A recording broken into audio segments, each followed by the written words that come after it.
आनंद मठ। आनंद मठ और ऋषियों की अनमोल धरोहर को संजोएं।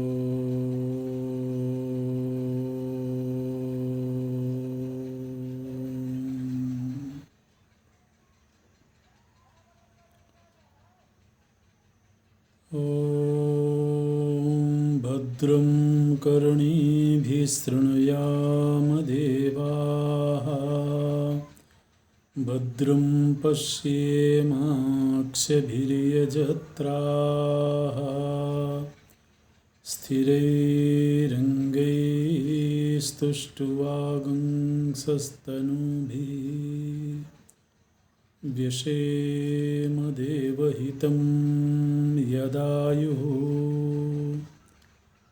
स्वस्ति न इन्द्रो वृद्धस्रवाः स्वस्ति नः पूषा विश्ववेदाः स्वस्ति नस्तार्क्ष्यो अरिष्टनेमिः स्वस्ति नो बृहस्पतिर्दधातु ॐ शान्ति शान्ति शान्तिः।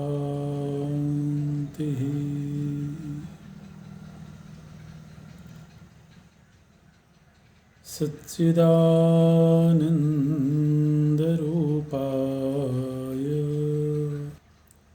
विश्वोत्पत्त्यादिहेतवे तापत्रयविनाशाय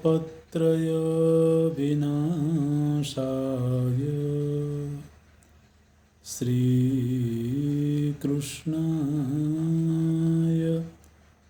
वयं नमः।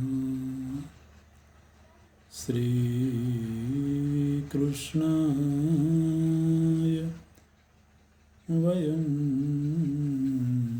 नमः। नारायणं नमस्कृत्य नरं चैव नरोत्तमं देवीं सरस्वतीं व्यासं ततो जयमुदीरयेत् ततो जयमुदीरयेत्।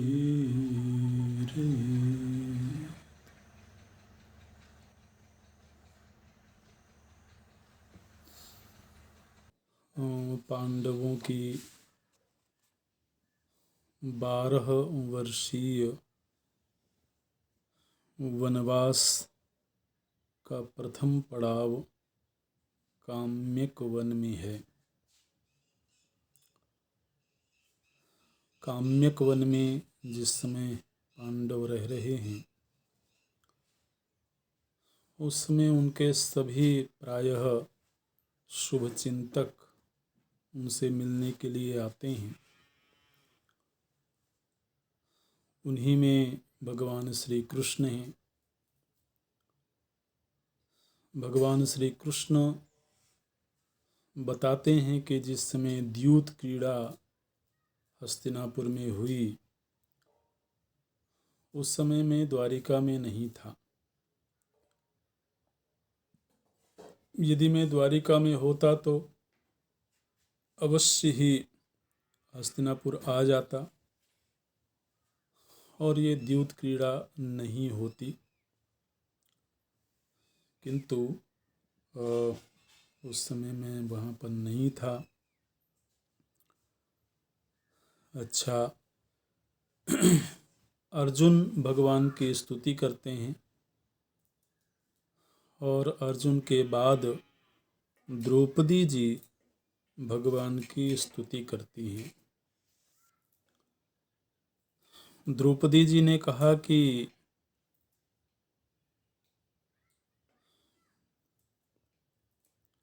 मुझ जैसी स्त्री का हस्तिनापुर के सभा में घसीट कर लाया जाना ये बहुत ही अपमानजनक बात है। मैं कोई साधारण स्त्री नहीं हूँ। देवतुल्य 5 पांडवों की मैं धर्मपत्नी हूँ।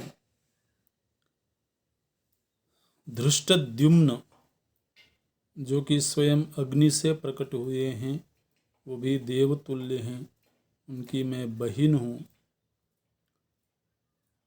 और भगवन, मैं आपकी सखी हूँ। ऐसी गौरवशालिनी स्त्री का इस तरह से सभा में घसीट कर लाया जाना, यह बड़े ही दुख की बात है। और कौरवों ने मेरा अपमान किया क्योंकि वो दुष्ट प्रकृति के हैं, लेकिन इन पांडवों ने भी उस समय पर मेरी रक्षा नहीं करी।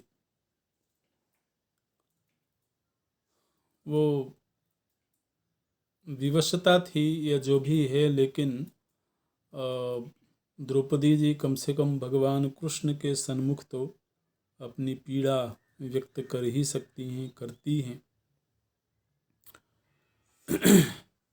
और बोलती हैं कि अर्जुन जैसा धनुर्धर, भीम जैसा बलशाली पति होकर के भी और मेरी ऐसी दुर्गति हुई। और वहाँ उस सभा में ये लोग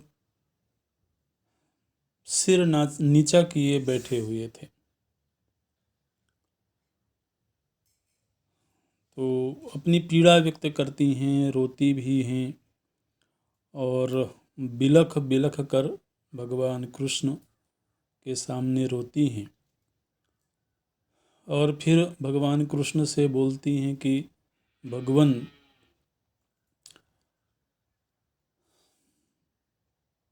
आपको तो मेरी रक्षा करनी ही चाहिए। बोलती हैं, चतुर्भिः कारणैः कृष्ण त्वया रक्ष्यास्मि नित्यशः। नित्यशः त्वया रक्ष्यास्मि। मैं हमेशा आपके द्वारा रक्षा की जानी चाहिए। मेरी रक्षा आपके द्वारा हमेशा की जानी चाहिए। उसके 4 कारण हैं। चतुर्भिः कारणैः। आप मेरी रक्षा इसलिए करें क्योंकि संबंधात, एक कारण तो ये है कि आप हमारे संबंधी हैं। दूसरा कारण ये है गौरवात। देखिए, ये अभिमानपूर्ण उक्ति नहीं है, यह एक यथार्थ उक्ति है। आपके द्वारा मेरी रक्षा इसलिए की जानी चाहिए क्योंकि मैं अनुपम स्त्री हूँ। मैं स्वयं अग्नि की तेज रूप हूँ। कोई साधारण मनुष्य के गर्भ से नहीं प्रकट हुई हूँ। देवतुल्या हूँ, देवी के रूप में हूँ, गौरवशालिनी हूँ। तो इसलिए मेरी रक्षा आपको करनी चाहिए। तीसरे बोलती हैं, सख्यात, क्योंकि मैं आपकी सखी हूं।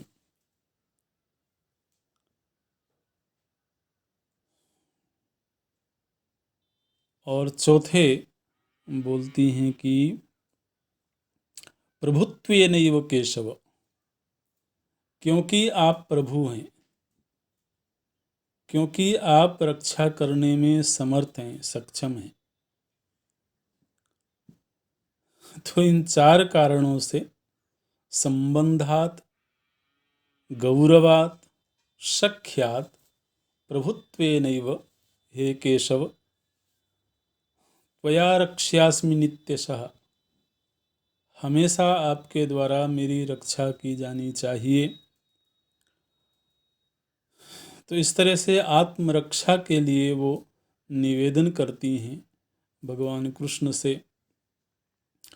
और भगवान कृष्ण बोलते हैं, उस समय पर भगवान भी बहुत भावुक हो गए और भावुकता के साथ साथ उनके भीतर वीर वृत्ति का संचार हो गया।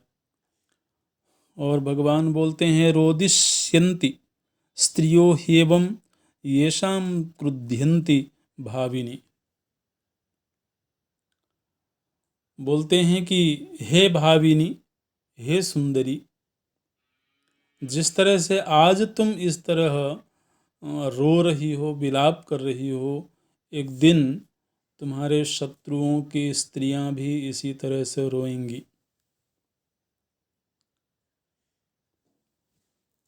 और वचन दिया है प्रभु जी ने यहाँ पर, बोले कि मैं वचन देता हूँ कि एक दिन अवश्य ऐसा होगा कि जिन लोगों ने तुम्हारा अपमान किया है उनका सर्वनाश हो जाएगा।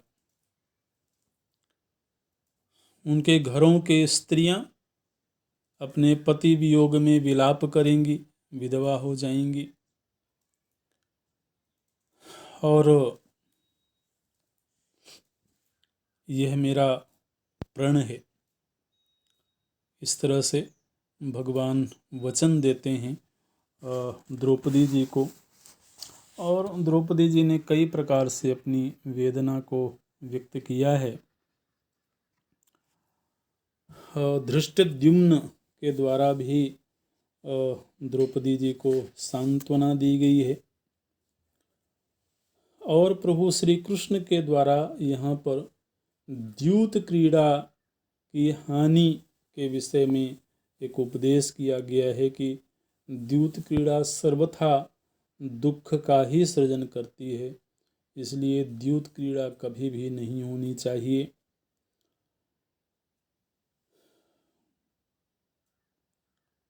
युधिष्ठिर जी ने भगवान कृष्ण से कहा है कि भगवान, हम हमेशा से आपकी आज्ञा में रहे हैं और आगे भी हम आपकी आज्ञा में ही रहेंगे, तो आप हमारे लिए आगे का मार्गदर्शन करिए कि हमें क्या करना चाहिए।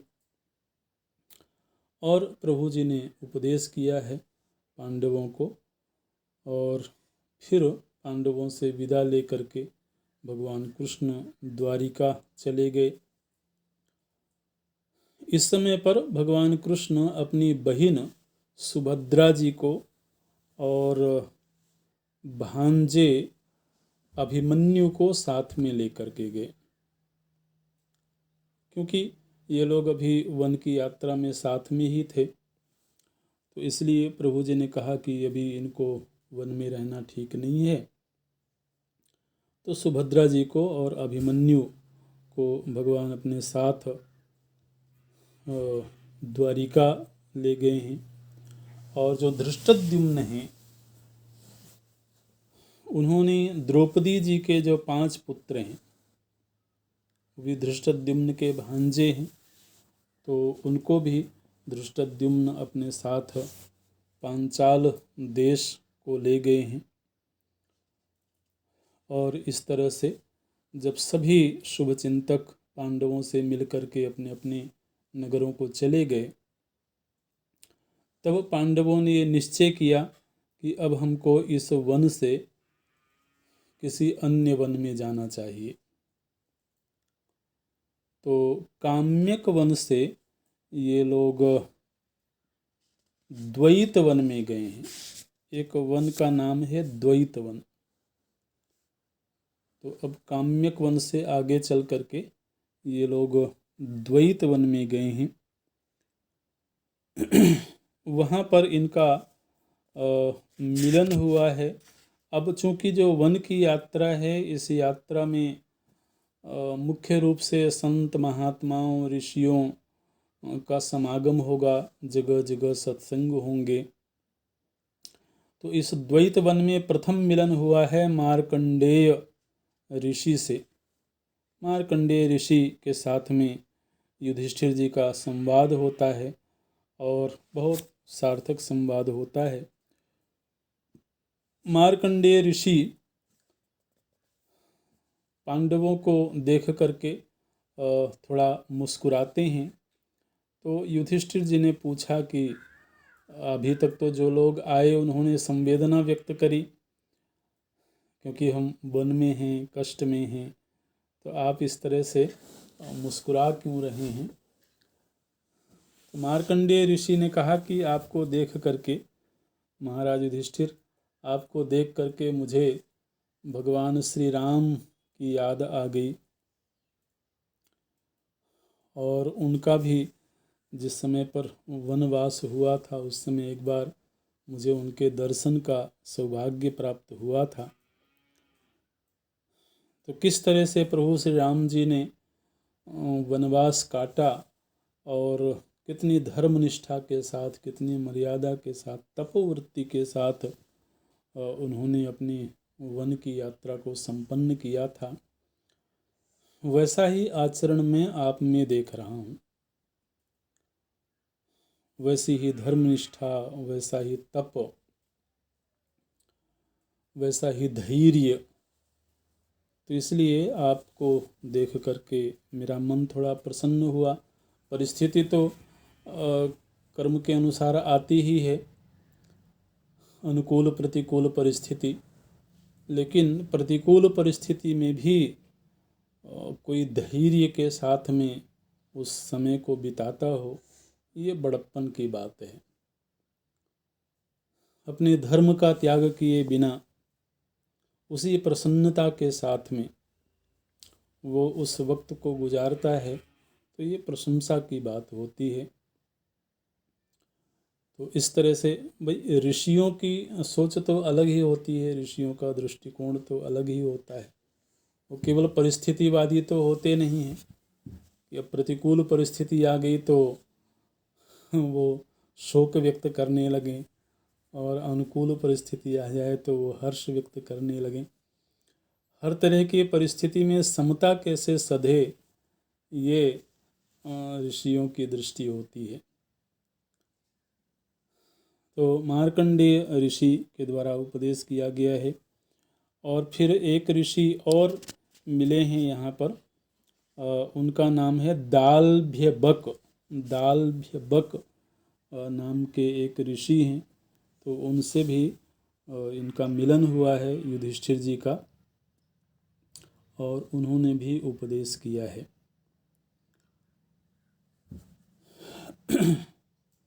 पांडवों के साथ में एक बड़ी बात यह है कि इनकी वन यात्रा में ब्राह्मणों का एक समुदाय है, विद्वान ब्राह्मणों का एक वर्ग है जो उनके साथ यात्रा कर रहा है। और ये अपने आप में एक बड़ी बात है। दालभ्यबक ऋषि ने कहा कि जिस समाज में ब्राह्मण और क्षत्रिय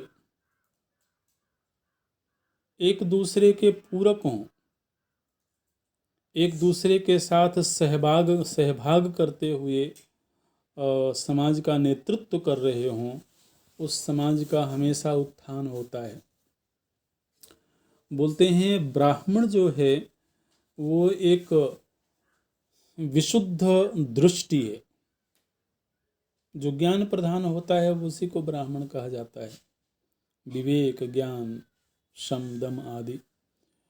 तो ब्राह्मण एक अनुपम दृष्टि की तरह से है और क्षत्रिय एक अनुपम बल की तरह से है, पराक्रम है।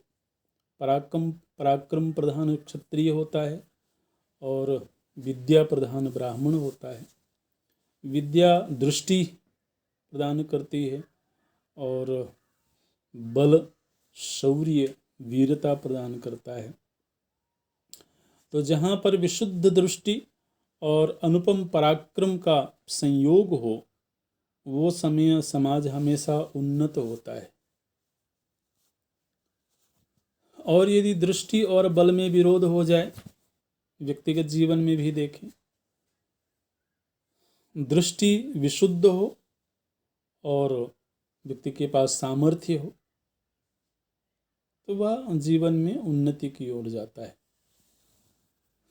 तो आपका ये सौभाग्य है कि आपका ब्राह्मणों के प्रति अनुराग है, उनके प्रति सम्मान का भाव है और ब्राह्मण भी आपसे इतना प्रेम करते हैं कि वो स्वयं अपना घर बार छोड़ करके आपके साथ में वन की यात्रा में चल पड़े। तो इसलिए एक दिन अवश्य आपकी विजय होगी।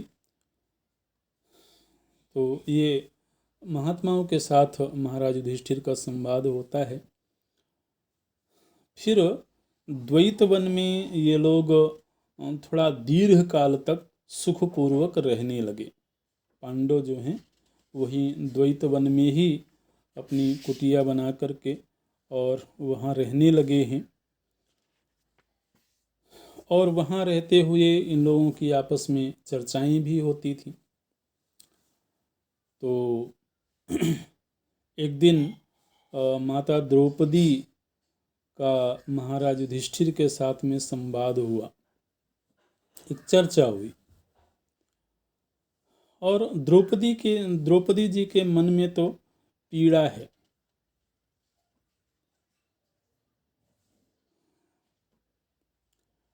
महाराज युधिष्ठिर शांत हैं, लेकिन बाकी लोग भीतर से शांत नहीं हैं। द्रौपदी जी भीतर से शांत नहीं हैं, भीमसेन तो क्रोध में ही हैं, अर्जुन भी शांत नहीं हैं। और उसकी वजह ये है कि जबकि हमको राज्य प्राप्त हो गया था, सम्राट पद प्राप्त हो गया था, तब इन कौरवों ने छल पूर्वक सब कुछ हरण कर लिया और हमें वन वन भटकने को मजबूर कर दिया। ऐसे लोगों को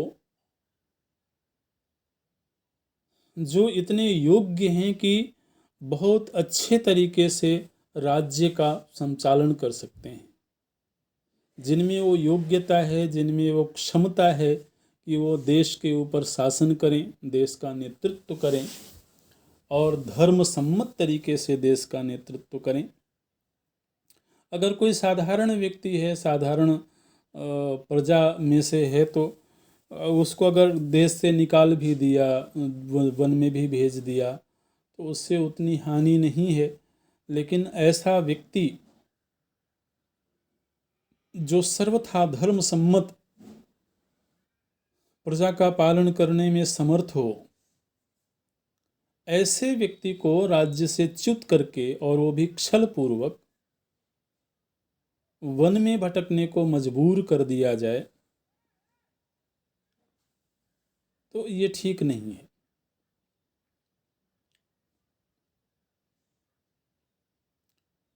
क्योंकि एक व्यक्ति, देखिए, समाज में मनुष्य के स्तर पर सभी सम्मान के पात्र हैं।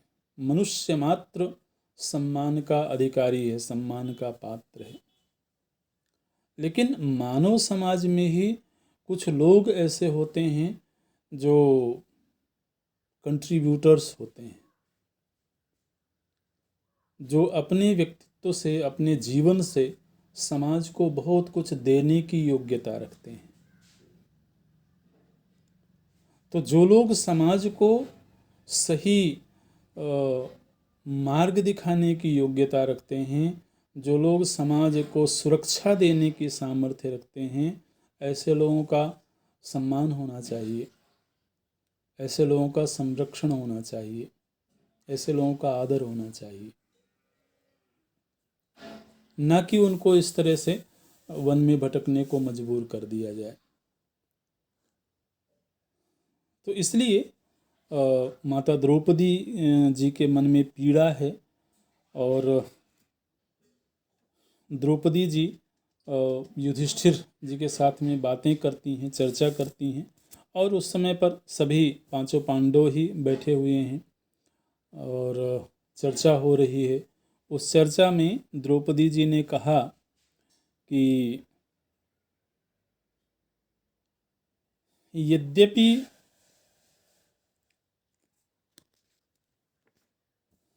क्रोध की अपेक्षा क्षमा करना उत्तम गुण है।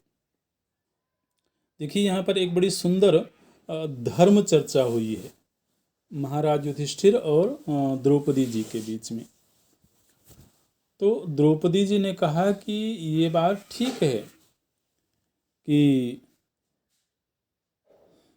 क्रोध करना ठीक नहीं है और क्षमा करना उत्तम वृत्ति है, क्षमाशील होना श्रेष्ठ वृत्ति है। लेकिन मुझे ऐसा लगता है कि जीवन में क्षमा और क्रोध, इन दोनों की आवश्यकता है। ये द्रौपदी जी अपना अपना विचार रख रही हैं। बोलती हैं कि क्षमा और क्रोध दोनों की अलग अलग व्यवस्थाएं हैं। कहीं पर क्षमा की आवश्यकता है और कहीं क्रोध की आवश्यकता है। और इस संदर्भ में उन्होंने एक संवाद का उदाहरण दिया है। द्रौपदी जी ने कहा कि एक बार महाराज बलि का अपने पितामह प्रहलाद जी के साथ में संवाद हुआ था, और उस समय पर भक्तराज प्रहलाद ने ये उपदेश किया था कि व्यक्ति को जीवन में क्रोध की भी आवश्यकता होती है और क्षमा की भी आवश्यकता होती है। कहाँ पर क्रोध की आवश्यकता होती है और कहाँ पर क्षमा की आवश्यकता होती है, तो उन्हीं प्रहलाद जी का ही वक्तव्य रखती हैं द्रौपदी जी। वो कहती हैं कि अगर किसी व्यक्ति ने हमारे प्रति कोई उपकार का कार्य किया हो, किसी समय पर किसी व्यक्ति ने हमारे लिए भले का काम किया हो, हमारा उपकार किया हो, और फिर कालांतर में किसी और समय में वो हमारा कोई अपराध कर दे, तो ऐसी दशा में उसके पूर्व में किए हुए उपकार को याद करके उस व्यक्ति को क्षमा कर देना चाहिए।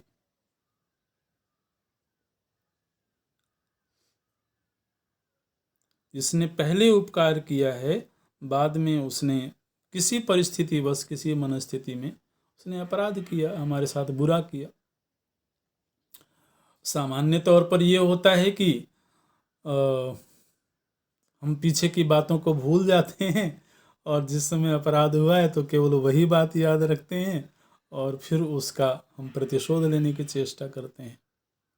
तो द्रौपदी जी कहती हैं कि नहीं, अगर तो पहले उसके द्वारा उपकार हुआ है तो उसके उपकार को स्मरण करते हुए वर्तमान के अपराध को क्षमा कर देना चाहिए।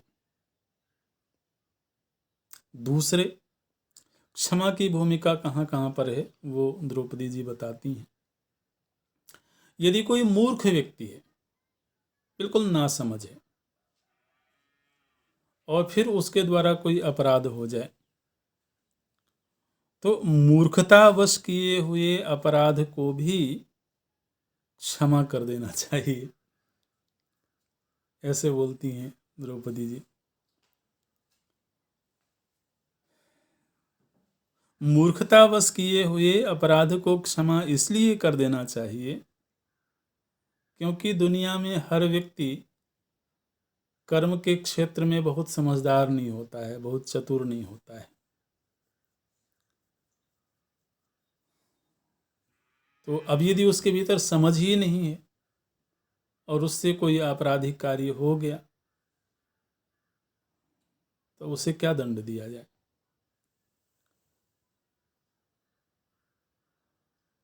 और तीसरी स्थिति ये है कि कोई व्यक्ति समझदार हो और फिर वह अपराध करे, और अपराध करने के बाद वो ये कहे कि मुझसे गलती हो गई, तो ऐसे व्यक्ति को कभी क्षमा नहीं करना चाहिए। ऐसे व्यक्ति के ऊपर अवश्य क्रोध करना चाहिए, अवश्य उसको उसके किए हुए अपराध का दंड देना चाहिए। और कौरवों ने ऐसा ही किया है। कौरवों ने जो कुछ भी किया वो कोई मूर्खतावश नहीं किया गया है। उन्होंने जो कुछ किया है वो पूरी समझदारी के साथ में किया है, और न केवल समझदारी के साथ में किया है बल्कि उनको अपने किए पर कोई पछतावा भी नहीं है, बल्कि वो इस बात को लेकर के प्रसन्न है, ये जानते हुए कि पांडवों ने कोई अपराध नहीं किया हुआ है, ये जानते हुए कि महाराज युधिष्ठिर हमेशा धर्म के मार्ग पर चलते हैं। ऐसा होने पर भी उन्होंने हम पांडवों के साथ जो किया है उस बात की उनके मन में कोई ग्लानि नहीं है।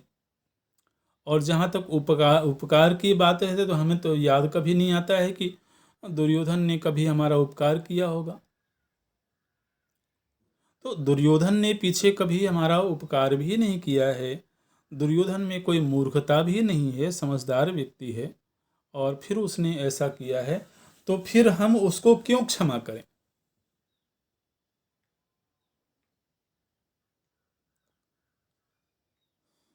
तो द्रौपदी जी कहती हैं कि ऐसे लोगों को क्षमा करना ठीक नहीं है, और मैं ये समझती हूँ कि उनके ऊपर आपको क्रोध करना चाहिए।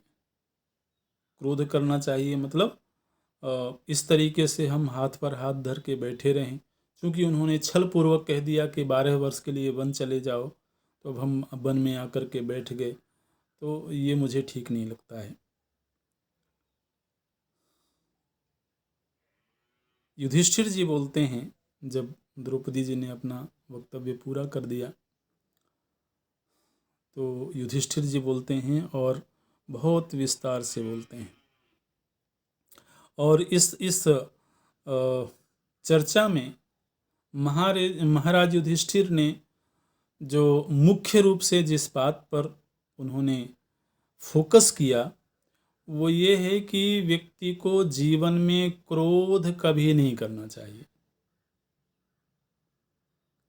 द्रौपदी जी का ये मानना है कि किसी समय क्रोध की भी आवश्यकता है और किसी समय क्षमा की भी आवश्यकता है। युधिष्ठिर जी का ये मानना है कि जीवन में क्रोध की कहीं कोई आवश्यकता नहीं है।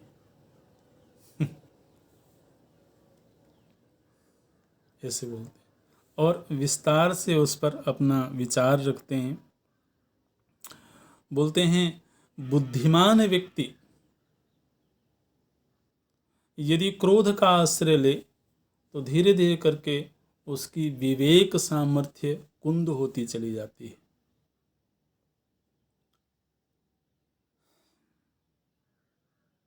क्षमा व्यक्ति को तेजस्वी बनाती है।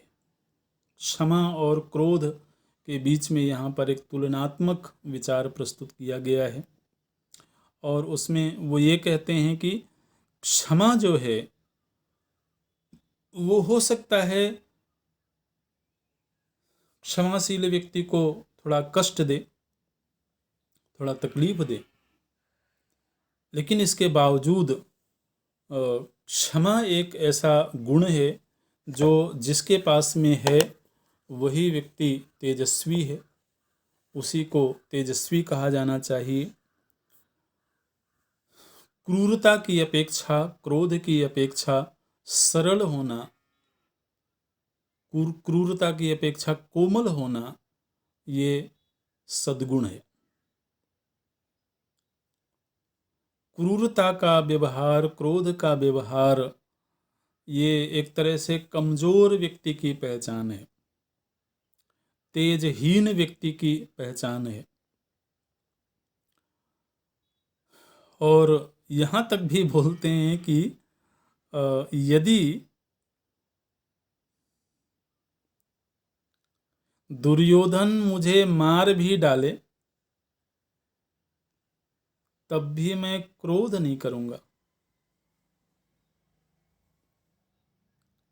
ऐसे बोलते हैं महाराज युधिष्ठिर।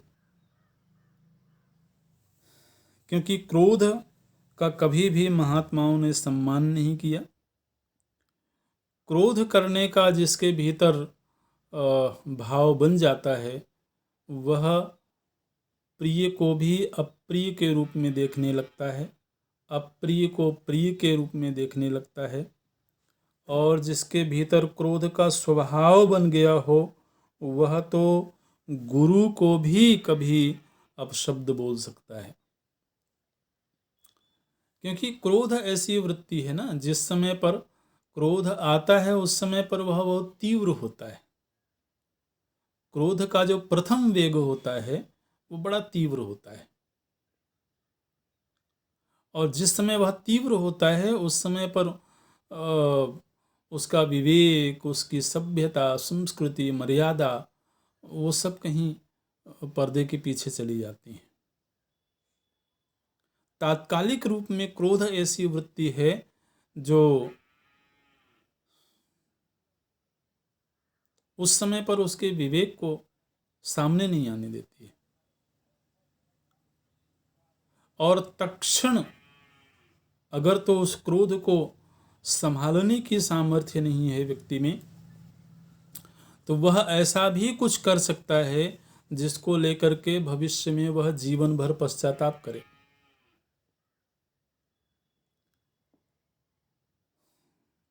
तो महाराज युधिष्ठिर बोलते हैं कि क्रोध का तो किसी भी कीमत पर आदर नहीं किया जाना चाहिए, और क्षमा, क्षमा क्या चीज़ है? तो बोलते हैं क्षमा तो इतनी बड़ी वस्तु है, इतनी बड़ी वस्तु है कि जिसके पास में क्षमा है वह वही ब्रह्म ज्ञान के योग्य है। अध्यात्म दृष्टि से देखा जाए तो क्रोध जहाँ पर द्वैत भाव को पुष्ट करता है, वहीं क्षमा समता का पोषण करती है। क्रोध जो है वो हमेशा पराये के प्रति ही होगा। परायापना मतलब द्वैत। तो क्रोध द्वैत बुद्धि पूर्वक ही आएगा।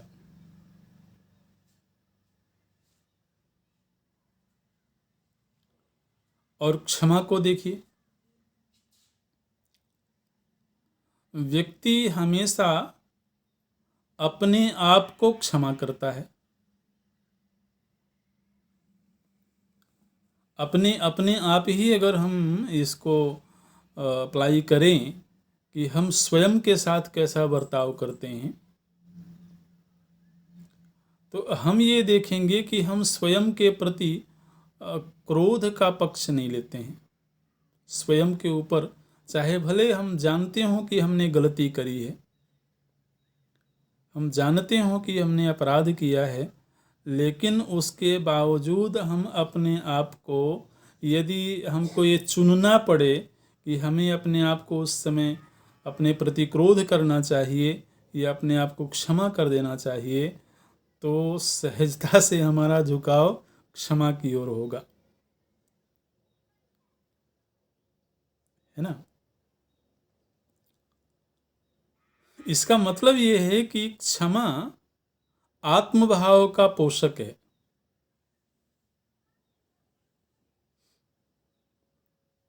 और क्रोध वो परायेपन का पोषण करता है, अपने से अलगाव का पोषण करता है। इसलिए धर्मराज युधिष्ठिर बोलते हैं कि क्षमा ही सत्य है, क्षमा ही ब्रह्म है, क्षमा ही समता है, क्षमा ही स्वाध्याय है। इस तरीके से क्षमा की बड़ी महिमा गाते हैं। और जिसको ब्रह्म भाव की ओर जाना है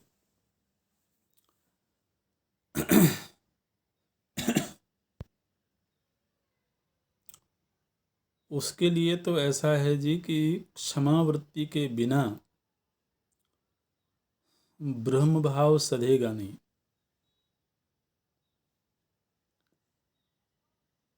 थोड़ी देर के लिए अगर हम स्वयं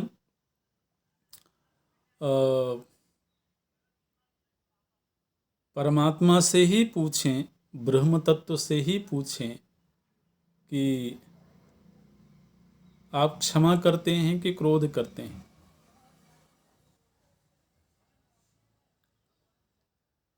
तो परमात्मा ये कहेंगे कि बुरे से बुरा भी मुझ में ही होता है और अच्छे से अच्छा भी मुझ में होता है, क्योंकि मैं सर्व का अधिष्ठान हूँ, सर्व का आश्रय हूँ। तो जो सर्व का आश्रय है वो अगर बुरे के प्रति क्रोध ही करने लगे तब तो उसके लिए कोई शांति का मौका ही नहीं होगा। तो इसलिए वो क्षमा आत्मा का स्वभाव है, आत्म स्वभाव है इस तरह से। तो बहुत सुंदर युधिष्ठिर जी के द्वारा यहाँ पर उपदेश किया गया है।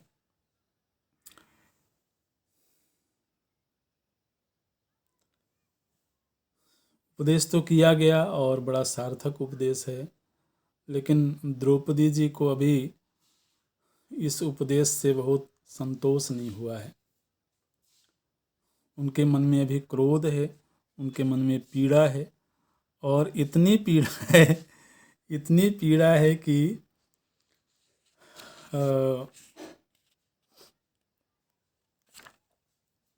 थोड़ी देर के लिए तो भगवान को भी जरा डांट लगाने लगी। मतलब केवल युधिष्ठिर जी और द्रौपदी जी के बीच ही संवाद हो रहा है, भगवान कृष्ण वहाँ नहीं है। लेकिन जैसा कि एक आम जीवन में होता है, व्यक्ति हमेशा ही धर्म सम्मत जीवन जीता हो, ईमानदारी का जीवन जीता हो, और हमेशा दुख तकलीफ उसी के जीवन में आते हों, तो वो कहीं ना कहीं भगवान के ऊपर थोड़ा नाराज़गी व्यक्त करता है। तो द्रौपदी जी ने यहाँ पर कहा है कि मुझको तो लगता है कि भगवान भी पक्षपात करता है, भगवान में भी कोई न्याय करने की योग्यता नहीं है। तो हमने तो हमेशा ही धर्म का मार्ग चुना, और सारी दुनिया जानती है कि युधिष्ठिर कभी भी अधर्म का कार्य नहीं करते हैं, और दूसरी तरफ दुर्योधन ने कभी धर्म का मार्ग नहीं चुना। लेकिन आज स्थिति क्या है? दुर्योधन ऐश्वर्य के बीच में है, सुख समृद्धि के बीच में है, और हम इस तरह से वन में भटकने को मजबूर हैं। तो इसलिए मैं तो इस समय ईश्वर की भी निंदा करती हूँ, क्योंकि ईश्वर भी विषम व्यवहार करता है, ईश्वर में भी विषम दृष्टि है। इस तरह से अपना क्रोध व्यक्त करती हैं द्रौपदी जी। भाई, हमने तो धर्म के विषय में यही सुना है ना कि जो धर्म करेगा उसको सुखद परिस्थिति प्राप्त होगी, जो शुभ कर्म करेगा उसको सुखद परिस्थिति मिलेगी, और जो अशुभ कर्म करेगा उसको दुखद परिस्थिति मिलेगी। कर्म सिद्धांत तो यही पढ़ा हमने, और ये भी हमने सत्संगों में सुना है कि ईश्वर कर्म फलदाता है। तो जो जन्म भर अशुभ कर्म करता रहा वो सुखमय जीवन जी रहा है, और जिसने कभी कोई अधर्म का मार्ग नहीं चुना वो इस तरह से बचपन से ही कष्ट पर कष्ट की परिस्थिति में जा रहा है। तो कैसी ईश्वर की दृष्टि है, कैसा उनका न्याय है, किस तरह के वो कर्म फलदाता है। और करे अपराध कोई और करे और उसका फल कोई और भोगे। तो द्रौपदी जी जब इस तरह से बोलती हैं तो युधिष्ठिर जी बोलते हैं कि तुम वैसे तो बड़ी मधुर और सुंदर बात करती हो, लेकिन इस समय तुम नास्तिकों की तरह बातें कर रही हो। इस समय तुम नास्तिक जैसा बर्ताव कर रही हो। और बड़ी सुंदर बात यहाँ पर युधिष्ठिर जी ने कहा, बोलते हैं कि द्रौपदी, मैं धर्म के मार्ग पर इसलिए नहीं चलता हूं कि मुझे धर्म का फल चाहिए। मैं यदि दान पुण्य आदि करता हूं तो इसलिए नहीं करता हूं कि मुझे दान का फल चाहिए।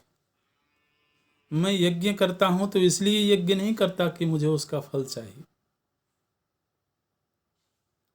वो मैं इसलिए करता हूं क्योंकि वही मेरा कर्तव्य है, क्योंकि वही मुझे करना चाहिए, वही करने की आज्ञा मुझे वेद ने और महात्माओं ने दिया है। तो मैं कोई भी अगर कर्म करता हूँ, सत्कर्म करता हूँ, मैं धर्म कार्य करता हूँ, तो कोई फलाकांक्षा से नहीं करता हूँ कि ऐसा करने से मुझे शुभ फल मिलेगा, मुझको सुखद फल मिलेगा। नहीं, मैं इसलिए करता हूँ क्योंकि वही मेरा कर्तव्य है, कर्तव्य भाव से करता हूँ। और जीवन में अच्छी बुरी परिस्थिति आए उसके लिए मैं ईश्वर को दोष नहीं देता हूँ, ईश्वर से मैं शिकायत नहीं करता हूँ, क्योंकि सृष्टि है, ये मनुष्य लोक है, यहाँ पर अनुकूलता प्रतिकूलता तो हर किसी के जीवन में है। तो हम केवल अनुकूल परिस्थिति के लिए भगवान का धन्यवाद करते रहें और प्रतिकूल परिस्थिति के लिए भगवान का अपमान करें, भगवान के विषय में अपशब्द बोलें, ये ठीक नहीं है। जिन लोगों ने कभी शास्त्र का आश्रय नहीं लिया है, जिन्होंने कभी संतों की सेवा नहीं करी है, कभी सत्संग नहीं किया है, वही लोग इस तरह की बातें सोचते हैं। उन्हीं के मन में इस तरह के ख्याल आते हैं। तो वो लोग शास्त्र की निंदा करते हैं, शास्त्र का अपमान करते हैं। कभी भी ईश्वरीय विधान में कर्म सिद्धांत असफल नहीं होता है। धर्म के मार्ग पर चलने वाले लोग हमेशा यश का भाजन हुए हैं, हमेशा उन्होंने दिव्यता को प्राप्त करी है। अभी अभी आपने देखा मार्कंडेय ऋषि हमारे यहाँ पर आए हुए थे। मार्कंडेय ऋषि के पास जो तेज है, जो ज्ञान है, जो दिव्य दृष्टि है, वो इसीलिए क्योंकि वो धार्मिक हैं, धर्म के मार्ग पर चलते हैं। एक से एक महापुरुष इस इतिहास में हुए हैं जिन्होंने शास्त्रीय जीवन को अपनाया, शास्त्राज्ञा में उन्होंने हमेशा धर्म का जीवन जिया और इसीलिए उनकी महिमा है। यदि धर्म की कोई सफलता ही नहीं होती, सत्कर्म यदि सार्थक ही नहीं होता, तब तो फिर सारे शास्त्र ही व्यर्थ थे। और द्रौपदी जी से बोलते हैं कि द्रौपदी, तुम्हें स्वयं भी धर्म के ऊपर कभी शंका नहीं करनी चाहिए, क्योंकि तुम्हारा जन्म ही इस बात का प्रमाण है कि धर्म सफल है। तुम्हारा जन्म यज्ञ कुंड से हुआ। यज्ञ एक धार्मिक अनुष्ठान है, एक धर्म कार्य है। तो एक ऐसा धार्मिक अनुष्ठान हुआ जिसमें अग्नि से स्त्री पुरुष प्रकट हो सकता है, तो वो धर्म की सफलता नहीं है क्या? तुम्हारा जन्म ही स्वयं धर्म को प्रमाणित करता है, धर्म की सत्यता को प्रमाणित करता है। इसलिए कभी भी धर्म के ऊपर संदेह नहीं करना चाहिए। द्रौपदी जी कहती हैं कि इस समय पर मेरे मन में पीड़ा है, मैं कोई नास्तिक नहीं हूँ, मेरा कोई धर्म या शास्त्र के विषय में कोई आक्षेप नहीं है, लेकिन इस समय पीड़ित हूँ मैं, इस समय मेरा मन दुखी है। और दुखी इसलिए है क्योंकि हमको छल पूर्वक, यदि तो एक सार्थक युद्ध हुआ होता, नीति सम्मत तरीके से कोई बात हुई होती और फिर हमको वन में आना पड़ता, तो मुझे शायद वो शिकायत नहीं होती। लेकिन केवल छल करके हमको इस तरह से वन में भटकने को मजबूर कर दिया गया, ये बात मेरी बुद्धि स्वीकार नहीं कर पाती है। और ये चर्चा हो ही रही थी, तब तक भीमसेन बिल्कुल क्रोध से आग बबूला हो गए। भीमसेन को इतना क्रोध आया और भीमसेन फिर बोलना शुरू कर देते हैं। और भीमसेन ने कहा कि एक लंबी बात हुई है, लेकिन अंततः भीमसेन ने ये कहा कि देखिए, ये जब चर्चा हो रही थी तब तक वनवास के 13 महीने बीत चुके थे। तो भीमसेन ने कहा कि कुछ विद्वानों ने ऐसा भी कहा है कि एक महीना जो है वो एक वर्ष का प्रतिनिधि होता है, इसलिए हमको 13 वर्ष वहाँ रहना था। 13 महीने बीत गए, तो आप ये मान लीजिए कि अब हमारे 13 वर्ष पूरे हो गए हैं और अब तो हमको इन कौरवों के ऊपर आक्रमण करना ही चाहिए।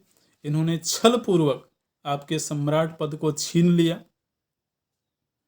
आपके ऐश्वर्य को छीन लिया, तो ये ठीक नहीं है और हमको उनके ऊपर आक्रमण करना चाहिए।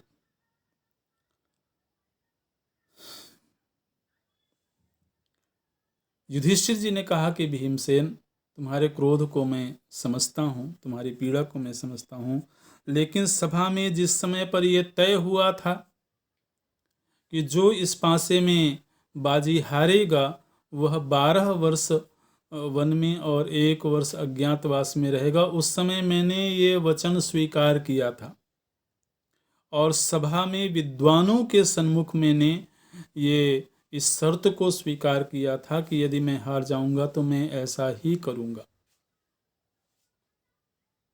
इसलिए आज चाहे भले कोई मुझे कायर ही क्यों ना कहे, लेकिन मेरे लिए वचन बहुत बड़ी चीज है। मैंने वचन दिया उस सभा में विद्वानों के मध्य कि यदि मैं हारूंगा तो मैं 12 वर्ष वन में रहूंगा, तो इसलिए मैं 12 वर्ष वन में रहूंगा।